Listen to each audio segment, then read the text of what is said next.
श्री स्वामी समर्थ मैत्रिणींनो, वैशाख महिन्याच्या तृतीयेला अक्षय तृतीया म्हणून साजरी करतो व अक्षय तृतीया हा दिवस खूप शुभ मानला गेला आहे व 3.5 मुहूर्तापैकी हा एक दिवस आहे। या दिवशी माता लक्ष्मी व भगवान विष्णूंच्या सेवेबरोबर पितरांची सेवा करणे तेवढेच महत्त्वाचे आहे।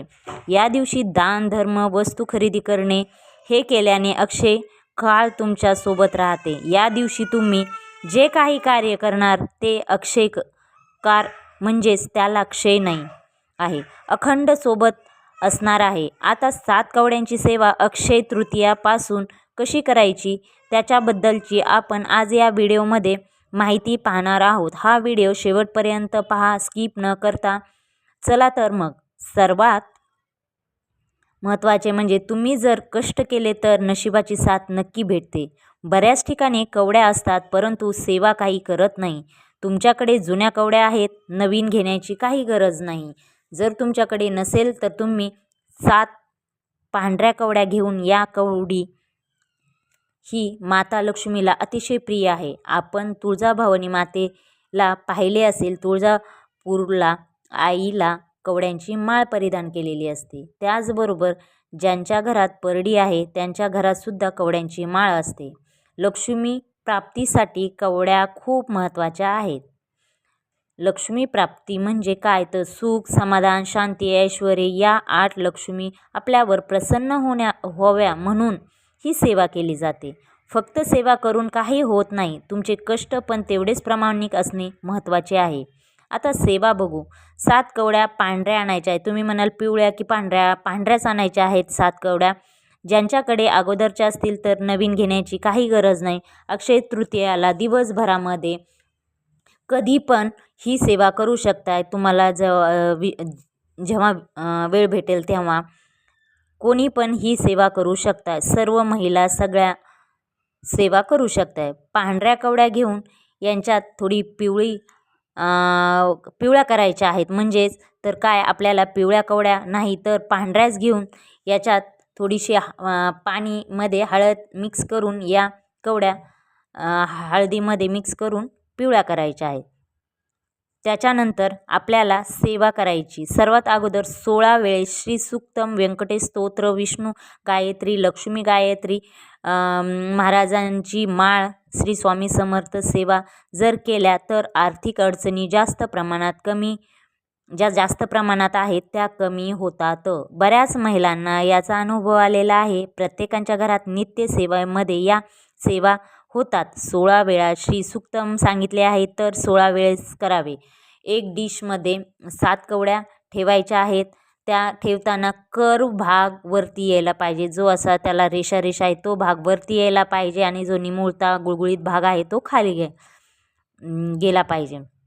त्यावर आपल्याला सेवा करायच्या आहेत। आता सेवा काय करायची आहे तर 16 वेळेस श्री सूक्तमचे पठण करायचे आहे। 16 वेळेस व्यंकटेश स्तोत्रम, 1 माळ विष्णू गायत्री मंत्र, 1 माळ लक्ष्मी गायत्री मंत्र, 1 माळ कुबेर मंत्र, 1 माळ नवामी मंत्र, 1 माळ श्री स्वामी समर्थ मंत्रांची माळ जप करायची आहे। अशा प्रकारे ही सेवा करायची। कवड्यांची ही 40 दिवसांची सेवा आहे, लक्ष्मी प्राप्तीसाठीची सेवा आहे। खरं तर कवड्यांची जी तुम्ही अक्षय तृतीयापासून 40 दिवस ही सेवा, खरंच तुम्हाला या सेवेचा नक्की अनुभव येणार। ज्यांना 40 दिवस शक्य नाही सेवा करणे त्यांनी अक्षय तृतीयेला संपूर्ण एक माळ सेवा करावी। परंतु जेवढं तुम्ही 40 दिवस, ज्याचे त्याचे नियम असतात, जेवढे दिवस तुम्ही 40 दिवस नक्की करा त्याचा अनुभव तुम्हाला नक्की भेटणार। अशा प्रकारे जी कवड्या आहेत त्या माता लक्ष्मीला खूप प्रिय आहेत आणि तुम्हाला अशा प्रकारे अक्षय तृतीयापासून 40 दिवसासाठी जर ही कवड्यांची सेवा करायची असेल तर तुम्ही नक्की उद्या अक्षय तृतीयाला ही सेवा दिवसभरामध्ये कधी पण करू शकताय। त्याला काही तुमचे उद्याचे अक्षय तृतीयाचे पित्र वगैरे झाल्यानंतर, नैवेद्य वगैरे झाल्यानंतर निवांत तुम्ही ही सेवा करू शकतात। असं काही विशेष काही नाही आहे, परंतु या ज्या मंत्र सांगितलेले आहेत ते तुम्ही नक्की करा आणि याचा अनुभव तुम्हाला नक्की येईल। त्याचबरोबर काही तुम्हाला याच्या अगोदर पण मी तुम्हाला सांगितलं, आपल्या राशीनुसार जे तुम्हाला वाटेल ते तुम्ही उद्या दान करू शकताय। तर ते दान करा। अक्षय तृतीयाला दान केलेले घरातील पितृदोष वगैरे असेल तो नक्की निघून जातो. दान करा, आपल्या परीने जेवढे होईल तेवढे दान करू शकतायत. असे नाही की खूप मोठे तुम्हाला काहीतरी दान करायचे आहे. ज्यांना अडचण आहे, गोरगरीब अशा लोकांनाच तुम्ही दान करावे. कोणी खूप चांगल्या पदावर आहे आणि त्याला तुम्ही काहीतरी वस्तू भेट देताय असं काही करू नका. ज्यांना खरंच खूप गरज आहे अशांना छत्री द्या, चप्पल द्या, कपडे द्या, अन्नधान्य द्या, अशी तुम्ही ही सेवा करू शकतात. त्याचबरोबर उद्या पितृ आहेत, पितृ खूप महत्त्वाचे असते, तर तुम्ही घागर करा वगैरे तुमच्याकडे घागर वगैरे भरणी असे म्हणतात, तर ती पण भरा आणि 12च्या आतमध्येच तुम्ही ती ती पूजा करून घ्या. 12 नंतर पितृ आपल्या आपलं जेवायला येत असतात. घास आपण काढत असतो 12च्या नंतर. अशा प्रकारे तुम्ही उद्या ही सेवा करायची आहे. जे नियम सांगितलेले ते करा. त्याचबरोबर ही कवड्यांची सेवा ही खूप महत्त्वाची आहे.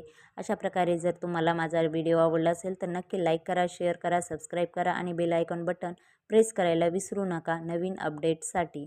श्री स्वामी समर्थ, श्री स्वामी समर्थ.